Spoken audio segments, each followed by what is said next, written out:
안녕하세요. 김호준입니다. 정부 주거대책 발표에 이재민들 누군 되고 누군 안 되나. 어제자 중앙일보 기사입니다. 포항지진 이재민에 대한 정부의 임대주택 지원과 관련해 안전진단 결과 임대주택 지원 대상에서 제외된 가구들의 불안과 불만 등을 전하는 기사입니다. 국민이 불가항력의 재난을 당했을 때 국가가 감당 가능한 모든 자원을 지원하는 건 의무죠. 그 과정에서 문제점을 지적하는 것도 언론의 의무입니다. 그런데 말이죠. 세월호 유가족들은 진도체육관에서 무려 7개월을 최소한의 사적 공간도 없이 생활했었죠.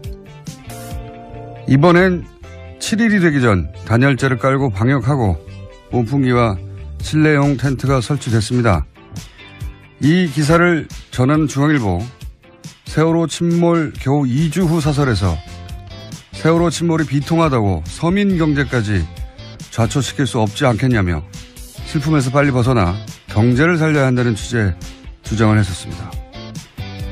이후 다른 사설을 통해서는 세월호 유가족들의 광화문 단식과 집회에 대해 왜 우리는 갈등을 길거리에서 풀어야 하냐고 물었었죠. 보수 매체와 종편이 세월호 유가족들의 단식과 농성과 특별법과 특조위를 어떻게 다뤘는지 이 기사를 쓰신 기자분은 꼼꼼히 검색해 보시길 권합니다. 그리고 조만간 과거 보수 매체가 세월호 문제를 과연 어떻게 대했는지 그것도 다뤄주시길 바랍니다. 기대하겠습니다. 김호준 생각이었습니다.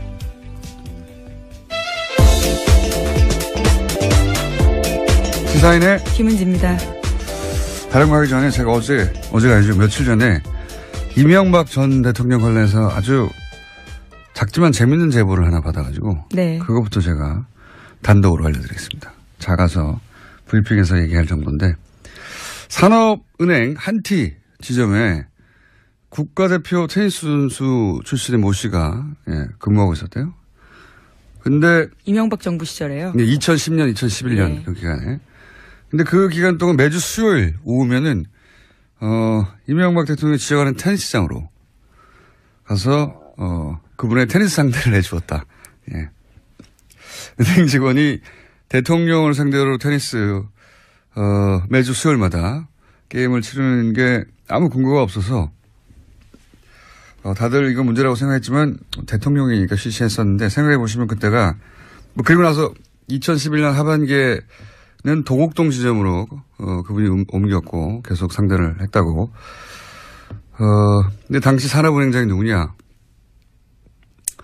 실세라고 하던 강만수 씨입니다.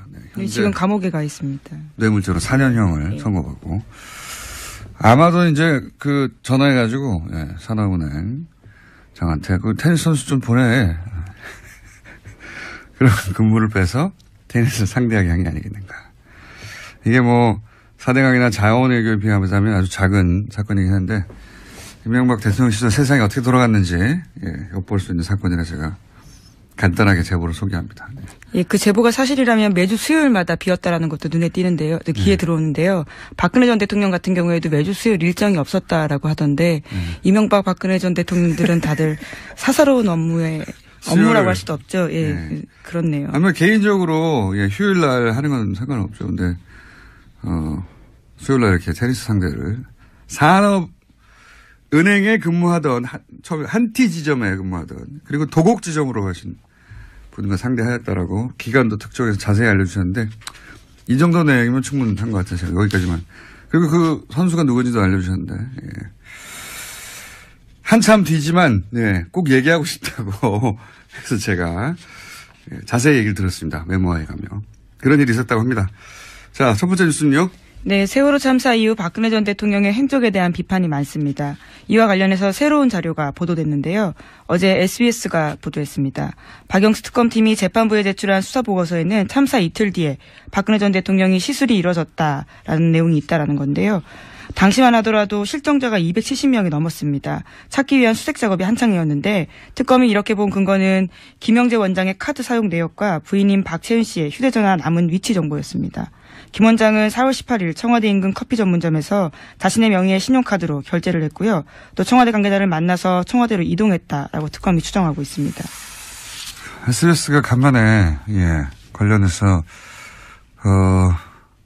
이 이야기는 오래전부터 있었죠. 예. 네, 사실 시사인도 보도한 바가 있는데요. 근데 이제 날짜가 특정됐고 네. 구체적으로 특정한 이유도 등장한 거죠. 처음으로.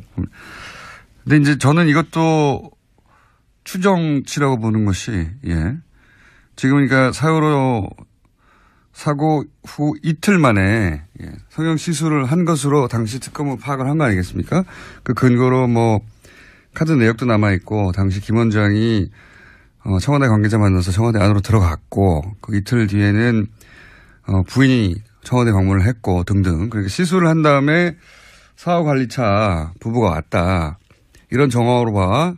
그리고 나서 그 시술의 흔적이 그 이후부터 나타났으니 그때 되지 않았겠나 이런 이야기인데 그러니까 적어도 18일이지 딱 18일로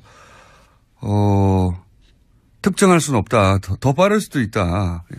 사고 당일일 수도 있다. 이런 생각이 드는 것이 그 4월 16일 날 이제 기억을 되돌려 보시면은 그 올림머리 하는 자매들이 별일 없으면 항상 자동으로 오는데 무슨 외부 일정이 있다든가 혹은 시술이 있을 때만 오지 말라고 사전 통보했다고 하거든요. 네, 전날 받았다라는 거죠. 정송주 정매주 자매입니다. 네, 근데 그 자매가 4월 16일 날 세월호 사고 당일 하루 전날 16일은 오지 말라고 연락을 받았다는 거잖아요. 그러니까 그날은 뭔가 있었던 거예요. 외부 일정이 있거나 시술을 했거나. 그런데 그날 특별히 다른 외부 일정이냐 보면 기록이 없거든요. 그 기간 동안 한 9일 동안 일정이 세월호 관련해서 이제 갔던 일정 2번 빼고는 2번인가 밖에 없어요. 네, 그렇죠. 전체. 9일 동안 4건입니다. 9일 동안 4건인데 그중에 2건은 세월호 일정이잖아요. 예. 세월호 사고가 발생해서 생긴 일정이지. 그러니까 9일간 2개거든요. 9일간 2개. 하루에 하나도 아니에요. 일정 전체가 거의 비어 있는 거예요, 거기. 그 기간 동안은. 그 기간이라 하면 세월호 사고 당일부터 9일간. 근데 하루 전날 오지 말라고 통보하였다. 그리고 최소한 이틀 후에는 시술의 정황으로 보이는 일이 있었다. 저는 세월호 당일도 과연 청와대 내에 있었겠는가 하는 의문이 여전히 강력히 듭니다. 네, 또 특수활동기 관련돼서 계속 수사가 진행 중인데요. 이 관련된 비용 문제도 아직까지 또 제대로 밝혀지지 않았습니다. 그러니까요. 이렇게 다 연결해서 만약에 세월호 당일 혹은 그 다음날 시술을 했고 그것 때문에 세월호 대처가 늦어졌고 그리고 그 돈은 특활비로 썼다. 이런 거 완전 완성되는 거죠. 완성. 스토리가. 자, 그렇습니다. 이 뉴스는 앞으로도 계속 나와야 될 뉴스고 단순히 시술을 했네. 뭐 대통령 시술할 수도 있죠. 근데 그로 인해서 어떤 일이 벌어졌는가, 국가적 재난에 어떻게 대처하지 못했는가. 이 얘기는 저는 반드시 다 밝혀서 오래 걸려도 기록으로 남겨야 된다고 봅니다. 다음 뉴스는 뭡니까? 네, 국정원 특수활동비 관련된 소식도 계속 전해드리고 있습니다. 어제는 JTBC가 관련된 정황들을 또 보도했는데요. 박근혜 정부 당시 전현직 국정원장끼리 인수인계하듯이 상납 사실을 확인한 정황이 확인됐다라는 겁니다. 이병기, 이병호 전 국정원장인데요. 이 두 사람 같은 경우에는 이병기 당시 비서실장이 이병호 당시 국정원장에게 잘 가고 있습니까? 여전히라고 국정원 특활비 상납에 대해 물었다라고 합니다. 그러자 이병호 전 원장은 그렇다라면서 특활비가 잘 전달되고 있다라는 취지의 답을 했다라고 합니다. 이거는 국정원장들이 영장실질심사 혹은 검찰 수사에서 일정 정도 거짓말했다는 걸 드러내는 것이기도 하네요. 왜냐하면 대통령 요청을 받고서 그래서 알게 됐고 줬다 이거였는데 그게 아니라 국정원들끼리 다 얘기했다는 거 아닙니까? 네, 인수인계한 정황이 드러났다라는 거라서요. 알겠습니다. 다음 뉴스는요? 네, 홍준표 자유한국당 대표가 특수활동비 사용과 관련해서 또다시 말을 바꿨습니다. 어제 관련된 내용들을 전해드린 바가 있는데요. 원혜영 의원의 반박이 나오자 그 부분은 내 기억에 착오일 수 있다 이렇게 밝힌 겁니다. 그러면서도 이는 국회 오랜 관행이다라는 건 여전히 주장하고 있는데요. 사쿠라 논쟁으로 번지는 건 잘못됐다라는 식의 주장도 하고 있습니다. 그러니까 이제 이것이 의외로 홍 대표의 발목을 크게 잡을 수도 있겠다. 어제 잠깐 말씀드렸는데 이제 몇 번 해명이 변했는데 이제 가장 최신의 해명은 이렇습니다. 개인적으로 월급에서 일정 정도 빼서 정치적 성격의 돈을 써왔다. 뭐 예를 들면 뭐 누구 만나는데 여야 인사들 만나는데 썼다든가 뭐 그런 의미겠죠. 써왔는데 이제 판공비가 운영위원장이 되고 판공비가 나오면서 그 월급들이 그만큼 세이브가 될 거 아닙니까? 그러니까 그걸 집에다 줬다. 이게 최신의 해명이에요. 가장. 근데 이것도 사실은 제가 보기엔 불완전한 게 그러면 첫 달만 그랬어야죠. 계속해서 월급에서 쓰려고 빼둔 돈이 있었는데 그 목적으로 판공비 다음 달도 나오네?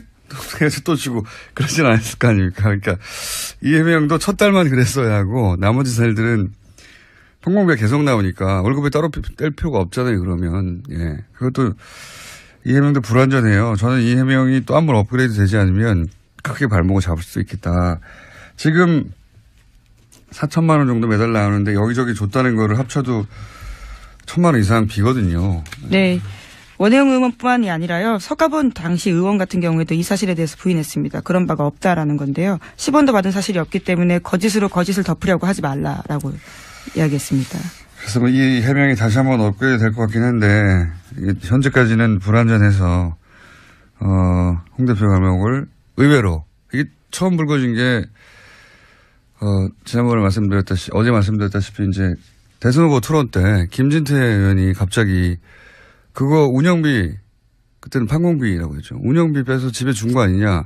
뭘 알고 있었는지 그런 지적을 하면서 그때 나온 해명이 이제 점점 계속 발목을 밟고 있는. 예, 성완종 리스트 때 당시에 한나라당 경선 때 돈 받은 거에 대해서 그렇게 해명을 했거든요. 이제 그것에 대해서 다시 한번 김진태 의원이 문제 제기를 했던 그러니까요. 거죠. 혹시 성완종 때 돈 받아가지고 이 대선 예, 출마하면서 한나라당 경선. 대선 경선 출마하면서 기타금 낸 거 아니냐. 돈 어떻게 마련했냐 기타금. 기타금을 어떻게 마련했냐고 얘기하다가 혹시 그때 이 특활비, 그때 판공비라고 불렀죠. 특활비 일부 빼가지고 그거 모아서 낸 거 아니냐. 이런 식의 이야기가 오다가 그때 해명이 한 번 등장했는데 그때 이제 불현듯 당해서 그 해명이 부실했었어요. 그러다가 몇 번에 걸쳐 업그레이드 됐는데 지금 특활비 이 사태로 인해서 다시 이게 불거진 거죠. 예. 이거는 만만치 않을 것 같습니다. 잘못하면. 자, 다음 뉴스는요. 오늘은 네.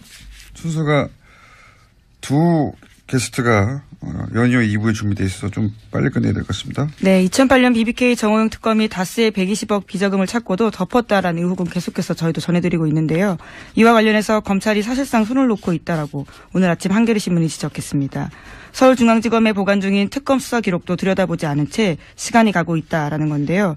소위 다스 비자금 공소시효가 3개월 남짓 남았습니다. 검찰 안에서도 신속한 수사 필요하다라는 의견이 나오고 있다라는 겁니다. 이게 이번엔 7일이 되기 전 단열재를 깔고 방역하고 온풍기와 실내용 텐트가 설치됐습니다.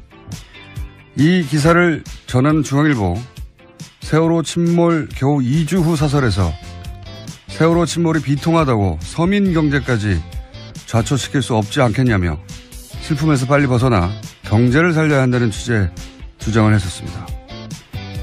이후 다른 사설을 통해서는 세월호 유가족들의 광화문 단식과 집회에 대해 왜 우리는 갈등을 길거리에서 풀어야 하냐고 물었었죠. 보수 매체와 종편이 세월호 유가족들의 단식과 농성과 특별법과 특조위를 어떻게 다뤘는지 이 기사를 쓰신 기자분은 꼼꼼히 검색해 보시길 권합니다.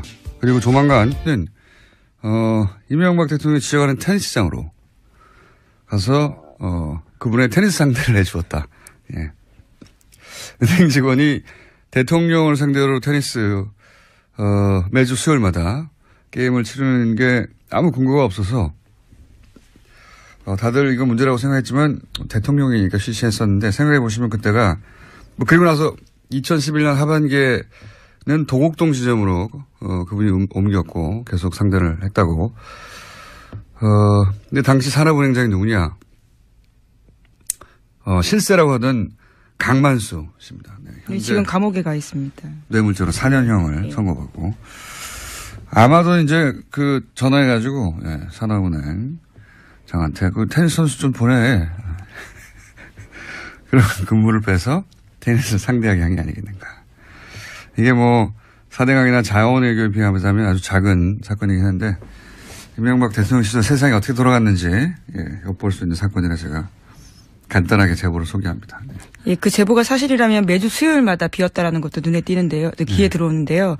박근혜 전 대통령 같은 경우에도 매주 수요일 일정이 없었다라고 하던데 이명박 박근혜 전 대통령들은 다들 사사로운 업무라고 할 수도 없죠. 예, 네. 그렇네요. 아마 개인적으로 휴일 날 하는 건 상관없죠. 근데 수요일 날 이렇게 테니스 상대를 산업은행에 근무하던 처음에 한티 지점에 근무하던 그리고 도곡 지점으로 가신 분과 상대하였다라고 과거 보수 매체가 세월호 문제를 과연 어떻게 대했는지 그것도 다뤄주시길 바랍니다. 기대하겠습니다. 김호준 생각이었습니다.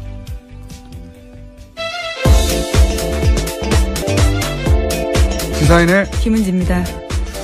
다른 거 하기 전에 제가 어제가 아니죠. 며칠 전에 이명박 전 대통령 관련해서 아주 작지만 재밌는 제보를 하나 받아가지고 네. 그것부터 제가 단독으로 알려드리겠습니다. 작아서 브리핑에서 얘기할 정도인데 산업은행 한티 지점에 국가대표 테니스 선수 출신의 모 씨가 근무하고 있었대요. 근데 이명박 정부 시절에요? 2010년, 2011년 네. 그 기간에. 근데 그 기간 동안 매주 수요일 오후면 안녕하세요. 김호준입니다. 정부 주거대책 발표에 이재민들 누군 되고 누구는 안 되나. 어제자 중앙일보 기사입니다. 포항지진 이재민에 대한 정부의 임대주택 지원과 관련해 안전진단 결과 임대주택 지원 대상에서 제외된 가구들의 불안과 불만 등을 전하는 기사입니다. 국민이 불가항력의 재난을 당했을 때 국가가 감당 가능한 모든 자원을 지원하는 건 의무죠. 그 과정에서 문제점을 지적하는 것도 언론의 의무입니다. 그런데 말이죠. 세월호 유가족들은 진도체육관에서 무려 7개월을 최소한의 사적 공간도 없이 생활했었죠.